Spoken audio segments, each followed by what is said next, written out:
DiMaggio, 56-game hitting streak.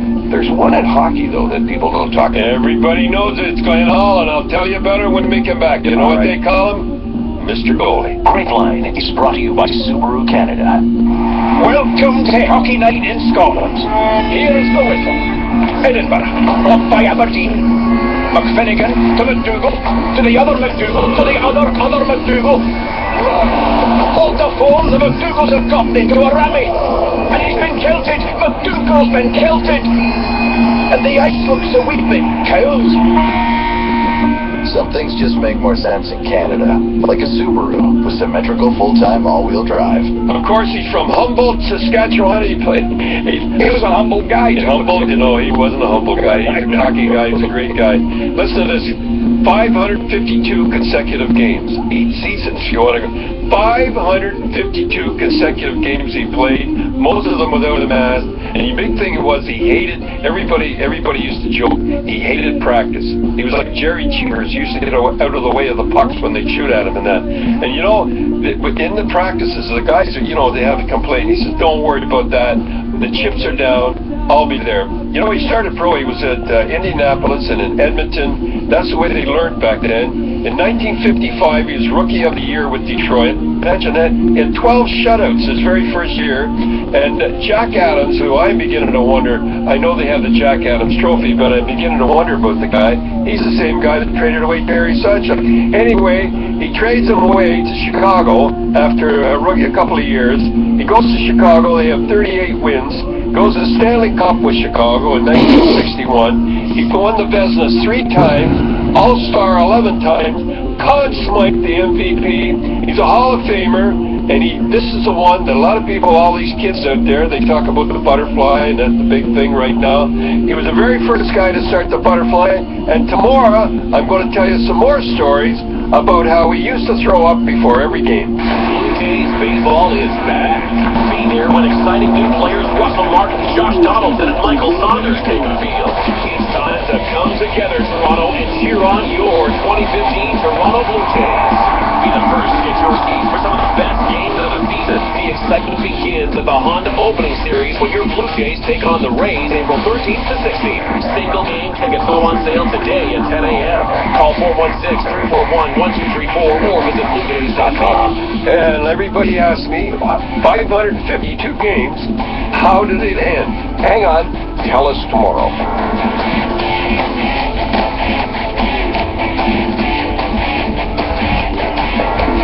This is it, Toronto. The sale you've been waiting for. Your Metro Toronto Chrysler Jeep Dodge Ram retailers invite you to their massive Thank You Toronto Auto Show sales event. Take home Toronto's best-selling minivan, the Dodge Grand Caravan or Dodge Journey, just $19,995. Or the legendary Jeep Patriot from as low as $15,495. Hurry in through February 28th for $500 bonus cash and up to $10,000 in savings on select models. Only at your Metro Toronto Chrysler Jeep Dodge Ram retailers. This update is brought to you by Porter Airlines. Hockey Central, today at noon. Sportsnet 590 The Fan. It's officially the worst stretch in Leafs history. I'm Andrew Walker with the Sportsnet Central update. The last 20 games for the Toronto Maple Leafs, just 2 wins. It equals the worst run in team history. A 3-2 setback to the Florida Panthers last night. Kessel takes the pass back to Gardner. This is all well and good, but they need 2 goals, not 1. Here's Kadri centering for Kessel. Scores! Leafs do get goals from Tyler Bozak and Phil Kessel late. They outshoot the Panthers 29-17, but Roberto Luongo rock solid in the Panthers' net. Meanwhile, Panthers GM Dale Talon, they're pushing hard for the playoffs. He was on the Leafs Nation pregame show, and he talked about the trade rumors surrounding Toronto's Phil Kessel. We're going to stay the course. We have a good blueprint. We know what we're doing. We have a brilliant future ahead of us. We're still in the hunt, and we're going to just keep moving forward in the direction that we planned 3 or 4 years ago. Leafs back at it Friday when they visit the Carolina Hurricanes. Elsewhere last night, Alexander Ovechkin leads his Capitals past the Penguins 3-1, a goal and an assist for Ovechkin. He leads the league with 37. New Jersey, a 2-1 shootout win over the Buffalo Sabres. Columbus hands Philly their first regulation loss in 10 by downing the Flyers 5-2. Philly trying to get back into that playoff race.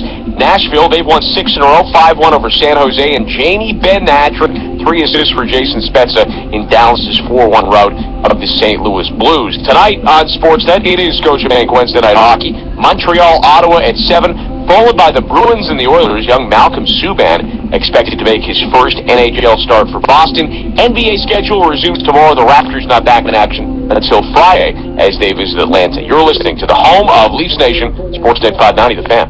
The Jeff Blair Show. This morning at 9. Back at Green Walker. Starts at 8 on the fan. Brady and Walker on Sportsnet 590, The Fan. Don't forget, NBA trade deadline tomorrow at 3 p.m.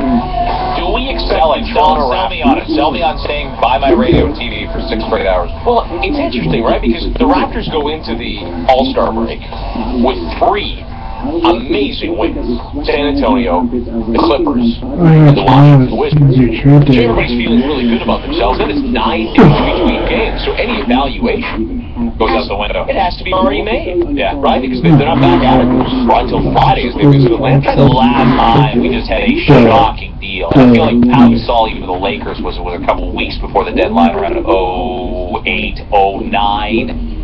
There was a Gary Payton, Ray Allen trade. I was working in Detroit when they got Rasheed Wallace. That was a huge thing. But they're just so few and far between. Vince Lawrence is our friend from NBC New York, and he writes for Forbes magazine as well, longtime NBA columnist. He joins us now. Are you expecting a very passive day tomorrow or a passive-aggressive day? Which are you going to have?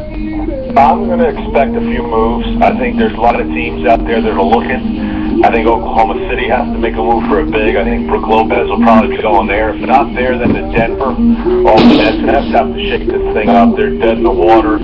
They got to start making moves. They can't move Darren Williams or Joe Johnson, but Brook Lopez is in demand, believe it or not. I believe it, yeah. And those two teams are really the front runners. And so the Nets should get something out of it because, as you know, you want more than one team to be involved. So I expect them. I expect Reggie Jackson to be on the move from Oklahoma City. He's unhappy there.